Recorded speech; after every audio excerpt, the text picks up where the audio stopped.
4293 seat पास हुआ है, 252 seat है, पैरवीपुत्र 500 से बेसी हो गया है।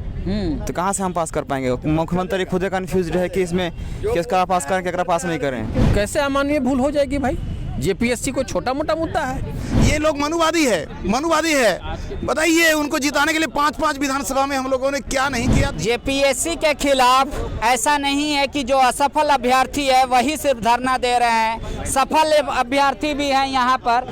देख लीजिए पिछले 10 दिनों से ये आमरण अनशन दे रहे हैं। आज आम आदमी पार्टी के कार्यकर्ता भी यहाँ आए हैं इनके आवाज़ को और बुलंद करने के लिए।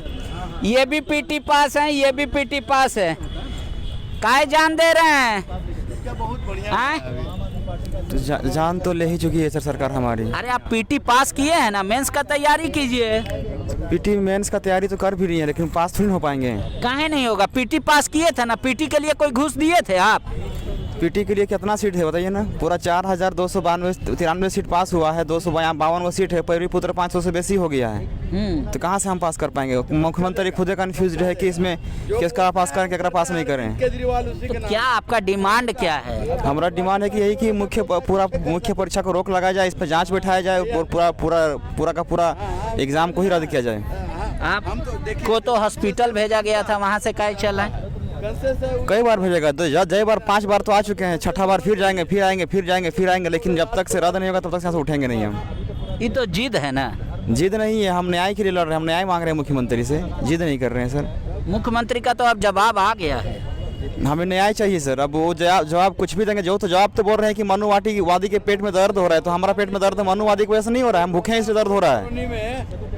10 दिन से भूखे हैं तब दर्द हो रहा है मेरा। तो सरकार थोड़ी कह रही है कि आप लोग आमरण अनशन कीजिए। तो सरकार तो ये भी तो नहीं कह रही ना कि हम इसमें इतना गलती हो जाए। जेपीएससी जब गलती मान लिया है तो फिर अब रद्द कर देना चाहिए। काहे रद्द कर रहे हैं? जेपीएससी गलती मान लिया है ना कि हम मतलब नेचुरल जस्टिस कहाँ से हो गया बताए ना? ये न्यायालय थोड़ी ना हो गया कि जस्टिस करना शुरू कर देगा। अब तो फिर न्यायालय क्या करेगा? सड़क पर उसको धरना करना चाहिए।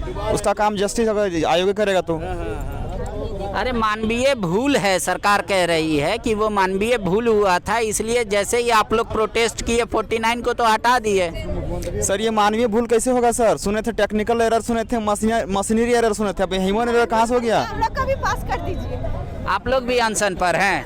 हम लोग का भी मानवीय भूल सोच करके पास कर दीजिए, हम लोग भी अधिकारी बन जाएंगे। हम लोग भी अधिकारी बन बिना लिखे हम लोग को मानवीय भूल करके डायरेक्ट ऑप्शन कर जाए। आप लोग पीटी पास किए? बिल्कुल पीटी पास किए हैं और लगातार पास किए हैं। और हेमंत सोरेन जी जो है यही धरना स्थल है, यही जगह है। अनशन तुड़वाए थे पिछली बार छठी जेपीएससी में, बोले थे जैसे ही सत्ता में आएंगे तो जेपीएससी को रद्द करेंगे और जो है हमको ताकत दीजिए। उनको जैसे ही ताकत दिए तो कोरोना काल में आनन फानन में उन्होंने नियुक्ति दे दिया और नियुक्ति के समय दे दिया जो कि 12-13 आदमी को कोरोना भी हो गया। लेकिन इतना जल्दीबाजी में वो नियुक्ति दिया था, इतनी नमक हरामी उन्होंने किया है झारखंड के युवाओं के साथ। उनको इसका जवाब देना होगा, बहुत बुरा स्थिति उनका होगा। और रघुवर दास को तो पिछले बार हम लोग ने विधायक बनने नहीं दिया, इनको ऐसा नौबत रहेगा तो अगला बार इनको मुखिया भी जीतने नहीं देंगे। बहुत दुख होता है। तो आप लोग जब पास किए, परीक्षा दिए, तो जब आप लोगों को लगता है कि अनियमितता नहीं हुआ है, फिर किस बात का? अगर अनियमितता होता तो आप लोग पास करते क्या? जेपीएससी में जो है अनियमितता का तो कहना नहीं होगा, गड़बड़ी का इसमें पिटारा है, ये खजाना है। अभी देखिए रिजल्ट जब आया तो रिजल्ट तो मेरा तो आ गया, पर लगातार एक सेंटर में रोल नंबर कैसे आ गया? तो 49 को तो हटाया गया ना, उनका OMR सीट नहीं आया था, तो नेचुरल जस्टिस क्या कर रहा था? उनको फेल डिक्लेयर तो नहीं कर देते, जब तक OMR सीट नहीं देखे थे उनको पास किया था। अभी हम लोगों को पता चला है करीब इसी तरह से 8 से 10 हज़ार स्टूडेंट का OMR सीट अभी आयोग के पास आया ही नहीं है। ये 4,000 का बात नहीं है, 8-10 हज़ार लोगों का OMR सीट नहीं आया है इसी तरह से। और 1.5 घंटा पहले ही हजारीबाग के सेंटर में, चतरा के सेंटर में क्वेश्चन पहले ही आ गया था, उसका भी हम लोग के पास सबूत आ गया है। और बहुत ऐसे सबूत हैं, अभी 20 क्वेश्चन का जो है गलत जवाब देकर लोगों का रिजल्ट दे दिया है। तो इससे अन्याय हो रहा है ना सर, यहाँ पर पारदर्शिता का कमी दिख रहा है। अगर आज दुर्गा सोरेन जी रहते तो जेएमएम में और ये झारखंड में ये दुर्दशा नहीं होता। हेमंत सोरेन जैसे नाकारा आदमी को मुख्यमंत्री बनना मतलब दुर्भाग्य है। अभी सीता सोरेन जी की बात नहीं मान रहे, जो कि अगर यदि परिवारवाद भी चला रहे हैं तो सीता सोरेन जी को कुर्सी मिलना चाहिए था, लेकिन इसको मिल गया है। ये तो दुर्भाग्य ना है। वो महिला है, महिला सशक्ति, महिला के बारे में उनके सिंपैथी, उनके पास संवेदनशीलता होगी, लेकिन ये हेमंत सोरेन जो है एकदम बेकार इंसान है, जो कि हम लोगों के साथ विश्वासघात किया, और विश्वासघात ही नहीं, वादा खिलाफी ही नहीं, ये खंजर मारा है। बताइए कि हमको सभी इमाम बोकारो से गुलाम हुसैन को बोल रहे हैं कि ये लोग मनुवादी है। बताइए उनको जिताने के लिए 5-5 विधानसभा में हम लोगों ने क्या नहीं किया। दिन भर हम लोग खाना नहीं खाते थे, उसके कई हजारों सबूत कहिएगा तो दिखा सकते हैं। मांग पूरा नहीं होगा तब तक बैठे रहेंगे। मांग तो सरकार का जवाब आ चुका है सदन में। क्या हो रहा है सर? हम लोग तो पंचायत सचिव के सफल अभ्यर्थी है, 4 साल से बैठे हुए हैं, और 2 दिन से हम लोग आमरण अनशन पे भी बैठे हुए हैं। कुछ सुन ही नहीं रही है सरकार, बार बार संज्ञान में ले रही। कब हम लोग की नियुक्ति करेगी? जेपीएससी का भी एग्जाम दिए हुए हैं, कुछ नहीं हो रहा। कितना पढ़े? 10-10 घंटा 12-12 घंटा पढ़ते हैं। यहाँ तो पंचायत सचिव में 10-10 घंटा टाइपिंग किए हैं। 25 का स्पीड मांगा, 40 का स्पीड कर करके 2-2 महीना में इतना अच्छा कर दिए। अगर हम लोग को अगर अधिकारी नहीं बनाते, हम लोग को जॉब पे नहीं रखते, तो किसको रखिए? आप भी पंचायत सचिव भी पास किया जेपीएससी? नहीं, मैं कोई पंचायत जेपीएससी नहीं हूँ। मैं सही से भिखारी जी का परपोती हूँ, और मैंने देखा कि जिस परिवार की मैं बेटी हूँ पूरे देश की एक मिसाल है। और मैं यहाँ पे आई, पीछे 50 दिनों से मैंने देखा है कि जो अभ्यर्थी अनशन पे बैठे थे, लेकिन मतलब जो यहाँ धरना दे रहे थे पिछले 50 दिनों से, लेकिन खा पी के दे रहे थे, क्योंकि उनको लग रहा था कि सरकार सुनेगी। और मुझे उम्मीद है भैया सुनेंगे, क्योंकि मैं फिर एक बात उनको एक मैसेज के द्वारा, आप लोग के द्वारा उनको एक मैसेज पेश करना चाहती हूँ कि उन्होंने जिस तरह से मॉम लिंचिंग का घटना को जो रोकने की जो प्रयास किया, बहुत अच्छा प्रयास किया कि आज वो मॉम लिंचिंग में एक बड़ा कानून बना करके जो वो घोषित किया। उनका बहुत बहुत धन्यवाद कि जितना सोच करके उनको हम लोगों ने सरकार बनाया, गठबंधन सरकार, चाहे जेएमएम हो, चाहे कांग्रेस पार्टी हो, चाहे आरजेडी हो, ये मिल करके जो सरकार बनाई है, इसीलिए ताकि हर एक बंदे, हर एक किसी भी जाति में कोई मज़हब की बात नहीं करेगी। जो स्टूडेंट जो क्वालिफाइड होंगे उनको जॉब दिया जाएगा। और जो बच्चे ऑलरेडी ये पीटी पास कर चुके हैं तो मेंस का तैयारी करेंगे तो ऑटोमेटिक निकल जाएंगे।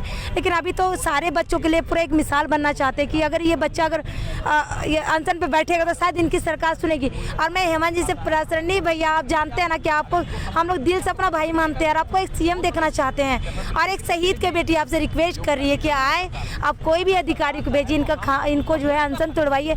मैं किसी पार्टी, किसी पॉलिटिक्स की बात नहीं करने के लिए आई हूँ।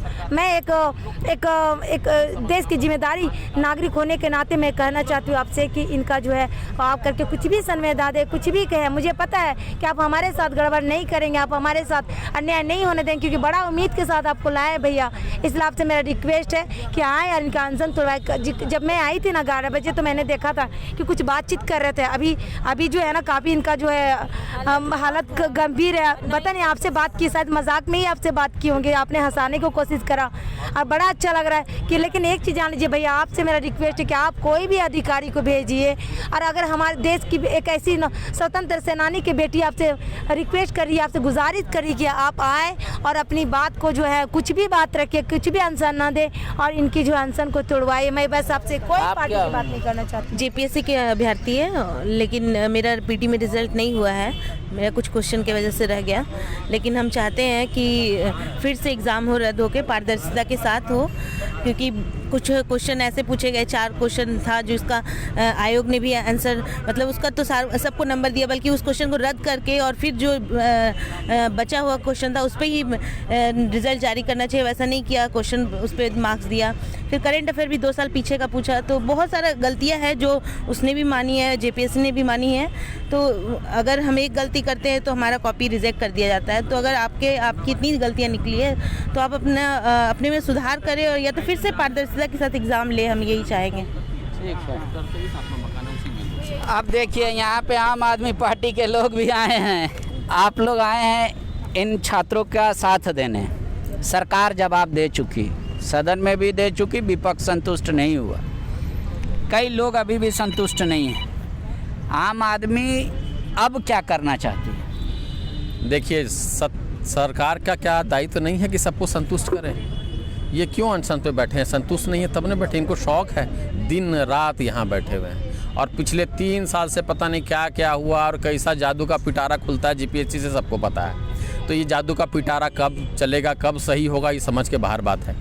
अनर्गल बयानबाजी भी, आज ये कहीं और हो गए, किसी राजनीतिक दल के मुद्दे हो गए और पता नहीं क्या क्या बोल रहे हैं। इनको शौक थोड़ी ना है। पढ़ने वाले बच्चे, प्रदेश का भविष्य आज विश्वास सरकार पे नहीं कर रही है, ये तो बहुत बड़ा मुद्दा है, ये तो बहुत बड़ा प्रॉब्लम है। इनका विश्वास क्यों टूटा? बहुमत से चुनी हुई सरकार और आपने यूथ का विश्वास खो दिया, तो ये तो अपने आप में बहुत बड़ा क्वेश्चन है। आपके कामों की वजह से खो गया ना। 2.5 साल हो गए ना भाई सरकार को। सरकार कह रही कि मानवीय भूल को आप भ्रष्टाचार से नहीं जोड़ सकते हैं ना। वहाँ मानवीय भूल हुई थी, 49 लड़के जो पास किए थे उनको हमने फेल कर दिया। अब आयोग तो इंडिपेंडेंट है, सरकार कोई टेम्पर नहीं कर रही है एग्ज़ाम को। अब कोई जिद को लेकर कहीं धरना दे दे, कोई खाना पीना बंद कर दे, तो सरकार कह रही है वहाँ कहाँ हम दोषी हैं। अगर किसी को लगता है तो न्यायालय में जाना चाहिए। देखिए, अमानवीय भूल बोल करके सरकार अपने दायित्वों से पल्ला नहीं झाड़ सकती। कैसे अमानवीय भूल हो जाएगी भाई? जेपीएससी को छोटा मोटा मुद्दा है। आप कोई भी अभ्यर्थी हैं, वो अगर फॉर्म गलत कर दे तो उसका तो फॉर्म ही रिजेक्ट हो जाएगा। इनका मानवीय भूल है तो इनको सबको खत्म करे, बंद करे और जो रिस्पॉन्सिबिलिटी इनको जेल में डाले। आप कैसे बोल दिया अमानवीय भूल बोल करके छोड़ दिए? अगर ये अभ्यर्थी अगर अमानवीय भूल कर देते हैं अपने फॉर्म में तो उसको एक्सेप्ट कर लेते हैं ये लोग, वो रिजेक्ट नहीं हो जाता। तो ये पूरी संस्था क्यों ना रिजेक्ट हो जाए? इनको रिजेक्ट कर देना चाहिए। अमानवीय भूल बोल करके कैसे पल्ला झाड़ सकते हैं आप? तो ये बड़ा अफसोसजनक है मामला। सरकार ये भी कह रही है कि इस बार आरक्षित श्रेणी के बच्चे अधिक से अधिक पास हुए हैं, तो थोड़ा मनोवादी प्रवृत्ति के लोग जो हैं उनको दर्द हो रहा है। सरकार का कोई मतलब नहीं है जेपीएससी के एग्ज़ाम से, सरकार कहीं से इंटरफेयर नहीं कर रही है। जेपीएससी एक स्वतंत्र संस्था है जो एग्ज़ाम ले रही है। ये जितने लोग बैठे हैं, ये आप बताइए आरक्षित कैटेगरी के हैं कि अनारक्षित कैटेगरी के हैं? ये भी आरक्षित कैटेगरी के ही बच्चे यहाँ बैठे हुए हैं, यही मूल निवासी यहाँ बैठे हुए हैं। मूल निवासी का क्वेश्चन को अनर्गल बयानबाजी करके दबाने की कोशिश हो रही है। तो इसका क्या करना है? अब ये अनर्गल बयानबाजी पे आ गए, जुमलेबाज सरकार गई एक रिकॉर्ड बना करके, अब वो रिकॉर्ड भी ये तोड़ने पे उतारू हो गए। जुमलेबाजी में वो भी रिकॉर्ड ये तोड़ेंगे। तो ये तो एक नया कंपटीशन चल गया है। अरे सेवा का कंपटीशन करते, जन कल्याण का कंपटीशन करते, वेलफेयर का कंपटीशन करते, ऐसा कंपटीशन तो कुछ दिख ही नहीं रहा। शुक्रिया। तो अब जेपीएससी के जो सफल छात्र हैं उनका भी आंदोलन है, जो अब असफल छात्र हैं उनका भी आंदोलन है। आम आदमी पार्टी का मानना है कि सरकार और जेपीएससी जब युवाओं का विश्वास खो चुकी है तो फिर कहना ही कुछ नहीं है। बयानबाजी से मुद्दों का पलायन ना करे। जो वादा किया था और जो डिमांड छात्र कर रहे हैं वो जायज़ है, सरकार को उस पर विशेष करके ध्यान देना चाहिए। शुक्रिया। TheFollowUp.in. Like, share and subscribe. www.thefollowup.in